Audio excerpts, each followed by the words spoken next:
Hey yo, what is up? The WZ-114 is back in the news. Welcome back to World of Tanks. Some interesting news for you guys keeping an eye on the WZ-114. The age-old unanswered question is still, what has WoT PLUS got to do with the WZ-114? Is this the rental tank like the China version of WoT PLUS, where they're renting out the WZ-113? Could this be the rental tank for the rest of us? The WZ-114 has been buffed, as far as I know. A lot of mobility buffs have been made to this tank. We will talk a little bit about the buffs and what has changed and what I think about this tank so far. As you can tell, the changes have been about the mobility. Engine power has been increased from 750 horsepower to 850 horsepower. The weight of this tank is 70 tons. It is still a pretty heavy tank. The power to weight ratio 10.71. It has been buffed to 12.14. We will talk a little bit about what this means. The maximum speed has also been increased from 30 kilometers an hour to 33 kilometers an hour going forward. The swing speed, or the hull traverse speed, 21.9 degrees to 25.3 degrees per second. Rotation speed, or the turret traverse, 16.7 degrees to 18.77 degrees. So quicker hull rotation, quicker turret rotation, higher power to weight ratio, and higher engine horsepower. What does this mean? This means it was from a VK100 mobility, now it is a lowy mobility. In terms of agility, speed, it is going to drive and behave a lot like the German premium heavy tank, the Lowy. Before it was buffed, it was more like the VKP, really slow, like a super heavy. Now it is more like a regular heavy, still a heavy, not like one of those mobile heavies, you would say. This is a proper heavy. And what does a proper heavy do? Well, it tanks. Basically, you are going to be on the front line, you are going to use your armor, you are going to side scrape, you are going to be aggressive like other heavy tanks, and you are going to use your armor and hopefully gun depression to help you win your battles. This tank has 125 frontal hull armor. Turret armor is 300 millimeters and sloped, which means the frontal armor is actually pretty not bad. The hull armor, even though it's only 125, it is very well sloped. So is the turret, is kind of like pointy in the front. So if you are hull down, use your 10 degrees of gun depression and you are going to do well with this tank. The gun is a 122 WZ-60 gun, does 360 damage, which is pretty good for a heavy tank. 208 penetration also means it is not bad.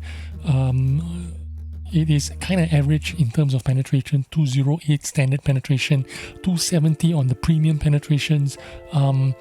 The reload time 11.51 seconds, which means you can get this down to about 10 and a half seconds reload time if you have BIE skills, if you have gun rammer and all that good stuff. The dispersion on this tank is 0.32, which makes this a pretty accurate gun, to be honest with you. 0.32 is not bad at all if you are running BIA, if you have crew skills, if you have vents, if you run food. You can get this down to 0.29 dispersion easily. 0.29 dispersion, you're talking about German tank accuracy. So you're talking about very, very accurate gun. I would say this is a pretty good gun. Only problem here is we're gonna start with the downsides of this gun. The aim time is a dismal 3.45 seconds. Really slow reload time. If it's somewhere around the 2-second aim time, then I'm going to say this is a pretty competitive gun. But because it is a 3.5 second aim time gun, this is going to make it pretty difficult to be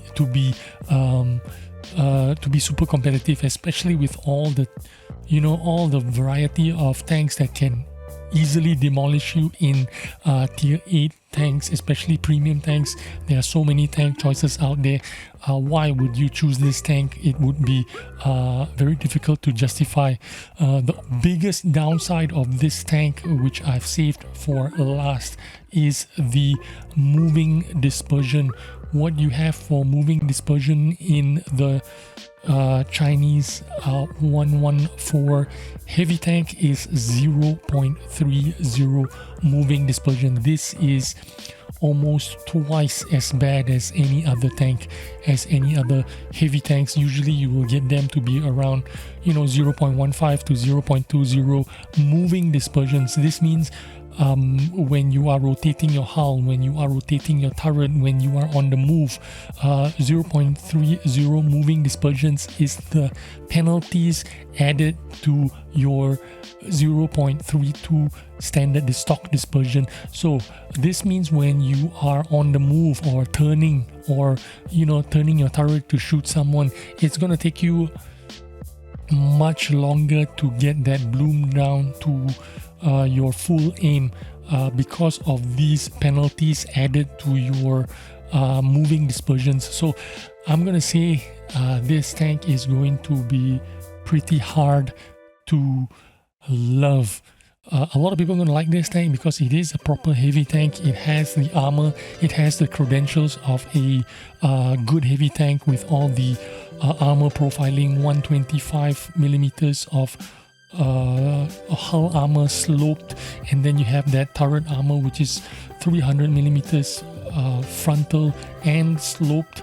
The cupola as well, kind of thin, kind of small, pretty, not easy to hit.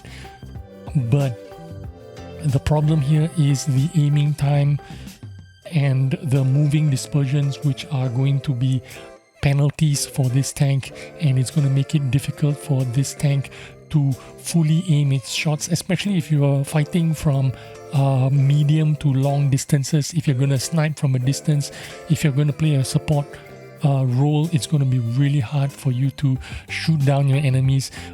This kind of tank is truly frontline brawler. You need to be right in the front. You need to have the enemies 10 feet away from you, and that way you're not going to miss your shots as bad. So this tank is going to be very aggressive frontline tank, and if you're not that kind of player, you're not going to like this tank very much. But the question remains, is this going to be our WoT PLUS account rental tank? That is my main question. Could this be what the WZ-114 is to the Chinese server, a rental tank for the WoT PLUS account? I am curious to know, and I hope this question will be answered before the 1.15 patch release of the new update. Thanks for watching. I'll see you on the next video. Bye bye.